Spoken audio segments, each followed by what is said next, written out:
안녕하세요. 워싱턴 윤준혜의 윤주입니다. 저 요새 너무 힘들어요. 비즈니스 하시는 분들 사람 구하는 거 힘드시죠? 연말이라 일하는 사람을 구해야 하는데 아무래도 외국인보단 한국분들이 책임감이 있으니까요. 한국분이 계시면 또 제가 편한 점도 많고요. 그런데 한국분이 너무 안 구해지는 거예요. 한인 신문에 구인 광고를 계속 내고 있던 중에 몇 주 전에 힘들게 한 분을 구했거든요. 첫날에만 제가 트레이닝을 시켜드리고 가게 직원 아이들에게 매니저라고 소개를 시키고 당장 다음 날부터 한국분이 매장의 매니저로 일을 하시게 되었는데요. 그날 일을 마치고 전화가 오셨어요. 저 매니저님 죄송하게 됐는데요. 제가 일을 못할 것 같아요. 왜요? 무슨 일 있으세요? 아니요. 아들이 갑자기 뉴욕으로 회사를 옮기게 되어서 한 달 정도 아들과 함께 있어야 할 것 같아서요. 정말 죄송합니다. 인터뷰 때도 전혀 비슷한 얘기도 없으셨는데 갑자기 일을 시작하시고 하루 만에 그런 거는 조금 이상하긴 했어요. 그렇게 그분은 떠나가셨죠. 그 후 일주일 뒤 또 다른 한국분이 일을 시작하셨고 첫날만 제가 트레이닝을 시켜드리고 바로 매장을 책임지시게 되었는데 일주일 뒤에 연락이 오신 거예요. 일을 더 이상 못할 것 같다고요. 매니저님 왜요? 무슨 일 있으신 거예요? 그게 아니고요. 그냥 저에게 맞는 곳이 아닌 것 같아서요. 솔직히 옷가게 일 어려운 거 없거든요. 새 옷도 자주자주 들어와서 재밌으면 재밌었지 힘든 건 하나 없는 일인데 제가 계속 이것저것 꼬치꼬치 물어보니까 머뭇거리시면서 가게에 원래 있던 외국 애들이 똘똘 뭉쳐서 텃세를 부린다는 거예요. 애들이 전부 순하고 착해서 텃세? 에이, 텃세는 무슨... 이렇게 저는 생각을 했는데 카메라를 돌려보고는 헐, 정말 놀랬답니다. 일하는 애들 둘이서 카운터에서 햄버거를 먹고 있고 매니저님은 플로어에서 손님을 도와주고 계시더라고요. 그럴 아이들은 아니라고 생각했지만 작정하고 그러는 것처럼 보였어요. 어떤 일이 있었느냐고 한국분께 계속 물으니까 마지못해 얘기를 해주시더라고요. 한 번은 이 새로운 매니저님께서 구겨진 옷을 스팀기로 다리고 계셨대요. 그때 손님이 무엇을 보여달라고 해서 옆에 있던 직원 아이에게 이리 와서 이거 스팀 마무리 좀 해줄래요? 라고 했더니 If you start it, you finish it 라며 나가버리더래요. 너가 시작했으니까 너가 끝내라? 와, 이런 싸가지 없는... 그분 말씀은 딸뻘도 안 되는 애들한테 스트레스 받아가며 일하진 못하겠다고 그만두시겠다는 거였죠. 텃세는 동물의 본능이에요. 특히 수컷은 생활 공간과 먹이를 확보하고 암컷을 독점하기 위해 자기만의 일정한 세력권을 구축합니다. 동물 다큐멘터리 같은 데 보면 자주 소개되듯 사자나 호랑이 같은 동물들은 소변으로 자신의 영역을 표시하죠. 이 안에 들어오는 적은 가차없이 공격해요. 미물들도 마찬가지예요. 평화스러워 보이는 어항 속 물고기들도 자기들끼리는 텃세가 대단하다고 해요. 어항에 먼저 들어온 놈이 나중에 들어오는 놈에게 그리고 힘센 놈이 약한 놈에게 텃세를 부린답니다. 심지어 잠자리까지도 텃세를 부리는데 왕잠자리 순놈의 경우 텃세권이 무려 반경 30m에 달한다고 해요. 완전 넓죠? 잠자리도 시야가 좋은가 보네요. 30m 앞까지 보인다는 게. 인간도 다르지 않죠. 인간이 제일 심할걸요? 다만 텃세 본능을 어느 정도 억제하는 이성을 갖춘 게 조금 다를 뿐이죠. 군대나 회사에 새로 들어온 신참자에 대한 신고식도 텃세고, 기자들 사이에서 출입처를 뜻하는 은어로 쓰이는 나와바리라는 말은 일본 야쿠자들의 배타적 텃세 구역을 의미하는 속어에서 유래된 거예요. 텃세가 가장 심한 곳은 아무래도 스포츠 분야 아닐까요? 홈그라운드의 어드밴티지란 말이 있듯이 자기 선수에 대한 응원과 상대 선수에 대한 야유는 자연스러운 형태의 텃세라고 할 수 있어요. 조선시대에도요, 텃세라는 게 있었는데요. 조선시대 관아에 새로 출사하는 관원이 구관원을 초대해서 음식을 대접하는 일로 면신 또는 면신턱이라고 불렀어요. 오늘날의 신고식과 같은 거죠. 고려 말 조정이 혼탁한 시기에 처음 관직에 나간 권세 있는 자제들의 교만하고 방자한 기세를 꺾고 위계 질서를 바로잡기 위해 시작된 풍습이었다고 합니다. 그러다가 관료제가 발달해 위계 질서가 중요한 규범으로 자리 잡았던 조선시대에 와서는 신관사또 부임에까지 이어졌음이 기록에 남아 있고요. 그 후 신고식은 차츰 관료의 자질이나 재치를 시험하는 실현 과정이 되었고, 나중에는 과시용으로 변해 폐단이 생기기 시작한 거예요. 예전에는 과거 시험에 급제한 사람을 신뢰라고 했는데요. 초자를 부르는 은어라고 해요. 과거에 급제한 것은 영광스러운 일이지만 신뢰는 바로 일을 할 수가 없었대요. 선배들에게 학대를 감수해야 했고 그 과정에서 연회를 열어 선배를 즐겁게 해주어야 했답니다. 선배가 웃으라고 하면 웃고 화를 내라고 하면 내고 걔가 교미하는 흉내를 내라면 그렇게 해야 했다는데요. 이런 수모가 끝나면 직접적인 신체적 학대가 시작이 되었대요. 다들 둘러서서 발길질을 하고 형틀을 만들어 괴롭혔다고도 해요. 발바닥을 때리다가 심지어는 못으로 말굽을 붙이기도 했는데 단종 때 승문원에 부임한 신임 급제자 정충화는 이런 신뢰침하게 풍습을 따르다가 그 자리에서 죽은 일도 있었대요. 율곡 이인은 이러한 폐습에 반대하여 신뢰침학을 받지 않겠다고 했는데 결국 이로 인해 직을 그만두었다고 합니다. 놀랍게도 태계 이황은 이 소식을 듣고는 신뢰침학이 무리인 시속이기는 하나 이미 그걸 알고서 과거를 보지 않았느냐? 라고 했다네요.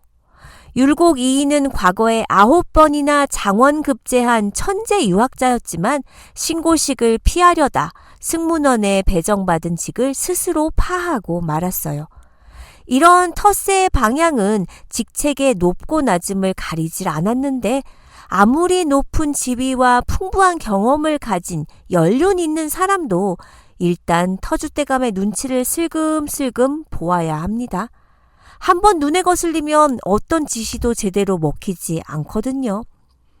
그렇게 텃세를 부리고 신참자를 괴롭히는 재미에 정신을 못 차리던 조선의 벼슬아치들은 더 큰 외부의 적, 즉 외의 침략을 받게 되죠. 율곡 이이가 신뢰침학의 악습을 없애달라고 선조에게 청한 지 불과 23년 후에 일어난 일이래요. 내부에서 에너지를 고갈시키는 집단은 외부의 적에 대한 취약성을 보이게 되는 법이죠. 텃세는 여기저기 많아요. 거기 제 자리인데요. 라며 도서관이나 버스, 카페의 경우 특정 시간대에 이용하는 사람들이 많은데 공동으로 사용하는 시설이지만 마치 본인의 것처럼 권리를 주장하기도 하고요. 규모가 작은 마을이나 섬, 농촌, 어촌 등에서 이주민에게 텃세를 부리고 기부금을 요구하는 경우도 있다고 하는데요. 미국도 새로운 곳에 이사를 가는 경우 그 동네 주민들이 서로 친한 경우엔 텃세를 부리기도 합니다.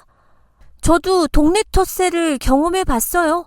쓰레기통이나 리사이클 통이 비워지면 뒤뜰로 안 옮기고 왜 그대로 놔두냐고. 다른 집들 건 다 그대로 있는데 저한테만 와가지고 반장 같은 할머니가 막 뭐라고 한 적도 있었고요. 또 강아지 산책하고 꼭 봉다리에 담아 오는데 다짜고짜 왜 안 치우냐고 시비를 걸기도 했었어요. 온라인 활동에서도 텃세는 존재하죠. 많은 사람들이 공개적으로 활동하는 모임의 경우 오랜 시간 활동에 친분을 쌓고 있는 사람들이 형성이 되면 기본적으로 새로운 사람을 배척하게 됩니다. 그리고 텃세의 가장 대표적인 곳이 역시나 직장이죠. 직장 안의 텃세 때문에 그만두어야 하나 고민하신 적 있으실 거예요. 직장에서 많이 발생하는 텃세는 먼저 자리를 잡고 있는 사람이 뒤이어 오는 사람에게 가지는 특권으로 생각하기 때문에 업신여기거나 부당한 지시를 할 때가 있어요. 텃세를 부리는 사람들은 그럴 만한 권리는 없지만 단순히 오래 있었다고 해서 자신의 권한을 주장하며 본인이 힘들었던 경험을 다른 사람도 해야 한다고 생각합니다. 사람들이 텃세를 부리는 이유 무엇일까요? 사람은 기본적으로 처음 보는 사람에게 경계심을 느끼기 때문에 방어적인 모습을 보이면서 본인이 아쉬운 상황이 아니라면 굳이 친해지려고 노력하지 않아요. 직장에서 텃세를 심하게 부리는 사람은 대부분 본인의 능력이 부족한 경우가 많은데 새로 들어온 신입사원이 유능해 보이면 퇴사를 하게끔 유도를 하기도 합니다.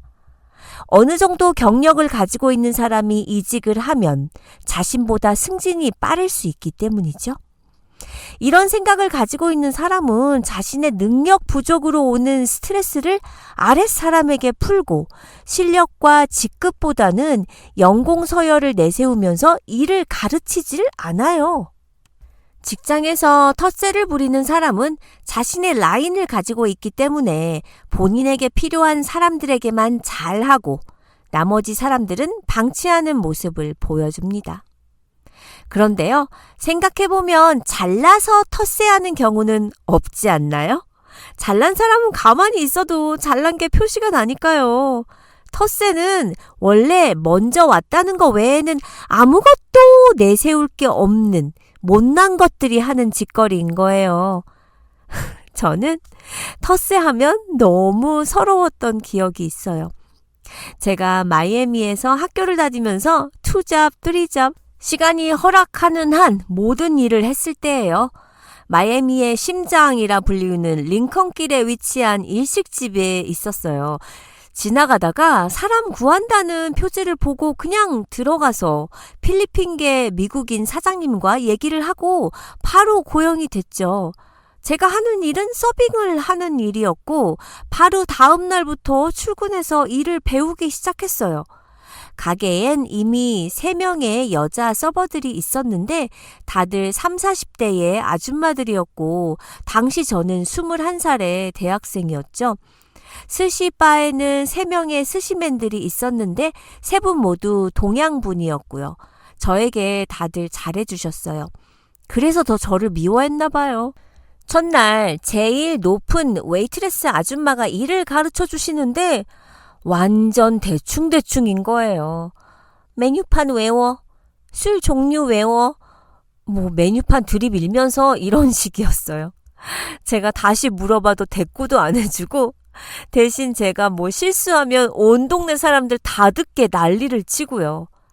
제가 고등학교 때 잠시 스시집 알바를 1달 정도 했던 경험이 있어서 음식 이름하고 음식 설명, 오더 받는 거, 기본적인 일본 맥주와 와인 종류 정도는 다 알고 있어서 큰 트레이닝 없이 하루를 일을 마쳤죠.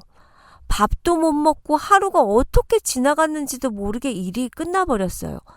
다음 날이 주말이었어서 점심부터 일을 갔는데 3명의 여자 웨이트리스들이 전부 나와 있더라고요. 제일 높은 매니저 아줌마를 포함해서 반갑게 저는 인사를 했는데 제 인사는 받지도 않고 쌩하니 부엌으로 들어가 버리는 거예요. 그때부터 여자들 셋이서 저를 왕따를 시키는데 참 서럽더라고요. 지들끼리 떠들고 지들끼리 웃고 지들끼리 밥 먹고 새로운 사람 들어오면 말 걸어주고 가르쳐주고 그러는 건 눈꼽만침도 없이 저는 완전 투명 인간이었어요. 무엇을 물어봐도 제대로 가르쳐주지도 않고 왜 모르냐고 타박만 하고요. 자기들끼리 비웃고요. 그게 너무 심해서 정말 힘들었는데 그래도 저는 그냥 묵묵히 일을 했어요. 손님한테 더 상냥하게 해주고 손님 필요한 거 눈치껏 더 잘 챙겨주고요. 그랬더니 제 칭찬도 많이 해주면서 팁을 많이 주는 손님도 많았거든요. 마이애미는 거의가 관광객들이라 힘들어도 식당 같은 데서 일하면 돈은 잘 벌겠다고 생각하고 참고 일을 했죠. 그런 제가 안쓰러웠는지 스시맨 오빠들이 저에게 맛있는 것도 따로 챙겨주고 밥도 같이 먹자고 하고 그랬는데 그게 또 이 아줌마들은 꼴보기 싫었겠죠. 진짜 그렇게 5일을 버텼는데 나중에 사장님이 부르시더니 너무 미안하다고 내가 그만두지 않으면 다른 웨이트레스 셋이 함께 그만둘 거라고 협박을 했다는 거예요. 아니 내가 지들한테 뭘 잘못했길래 학교 다니면서 용돈이라도 벌겠다는 어린 학생한테 그렇게 텃세를 부리면서 쫓아내야겠냐고요. 제가 생각해도 저는 싹싹하게 일 정말 잘했거든요. 아무래도 웨이트레스 셋이 함께 그만두면 비즈니스엔 지장이 있죠. 또 그 웨이트레스 중 한 명 매니저 아줌마는 사장님 안 계실 때 가게의 살림을 다 맡아서 하고 계셨으니 사장님의 선택은 이해를 하지만 너무 억울하고 속상해서 그날 밤새 울었답니다.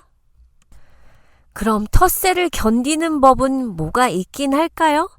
이사한 곳에서 동네 텃세는 그냥 견뎌야 하잖아요. 바로 다른 곳으로 이사를 하기란 쉬운 일은 아니니까요. 회사도 그래요. 그냥 일자리를 옮겨도 되지만 새로운 곳에도 텃세가 없을 거라는 보장은 없으니까요. 또 그 직장이 나에게 꼭 필요하고 잘 맞는 최상의 곳일 수도 있죠. 그럼 이사를 갈 수도 없고 직장을 바꿀 수도 없다면 어떡해요? 온전히 저의 생각이지만 그곳에서 꼭 필요한 사람이 되는 게 우선인 것 같아요. 할 수 있는 게 그것밖에 없을 것 같아요. 그 시간이 스트레스 받고 많이 힘들겠죠. 하지만 시간이 걸리더라도 사람들에게 인정을 받는 게 우선일 것 같아요. 가장 낮은 일부터, 굳은 일부터 솔선수범해서 일을 하고 남들 가장 귀찮아하는 일도 도맡아서 하세요. 그럼 그 사람들이 일만큼은 의지하게 되지 않을까요? 특히 직장에서는요. 본인들 하기 싫은 일을 내가 대신 하니까. 그리고 그중 제일 오래되고 영향력 있어 보이는 분에게 살짝 아부를 하겠어요. 그리 좋은 방법이 아닐 수 있겠지만 칭찬, 아부 안 좋아하는 사람 없잖아요. 대신 그 한 사람을 잘 찍으셔야 합니다. 어떤 분은 누가 텃세 부리면 당당하게 대응하거나 정색하라고 하더라고요. 예를 들어 나를 왕따시키는 텃세 부리는 사람이 왜 이렇게 일을 못해요? 라고 하면 처음인데 어떻게 잘해요? 라고 하라는 거예요. 이러다가 더 미움 사지 싶어요. 내가 잘못한 것이 없는데 왜 당당할 게 없어? 라고 생각할 수도 있겠지만 제 생각에 텃세는 무시하면 안 될 것 같아요. 텃세 부리는 사람의 심리는 내 사람과 내 사람이 아닌 사람을 명확히 구분짓고 싶어 하고 내 사람이 되어야지만 혜택이 있어. 이런 심리이기 때문에 무시하고 묵묵히 일할수록 더 배제될 수밖에 없어요. 솔직히 짜증나기도 하고 유치하지만 퇴사할 거 아니면 그 사람들 비위 맞추면서 소위 그 사람의 사람이 되어야지 앞으로가 편해질 수 있지 않나요? 더럽고 치사하지만 원래 사회가 더러운 곳이에요. 일단 그 사람들 무리에 들어가서 여우짓을 하든 아니면 진작에 퇴사를 하던 둘 중 하나 노선을 명확히 해야 합니다. 하지만 텃세 부리는 사람들도 다 똑같은 사람이고 먹고 살기 위해 몸부림치는 사람들이기에 나쁜 의도로 하는 건 절대 아닐 거예요. 그러다가 술도 한잔 하면서 친해지기도 하면 어느새 나도 그 무리들 안에 있을 거예요.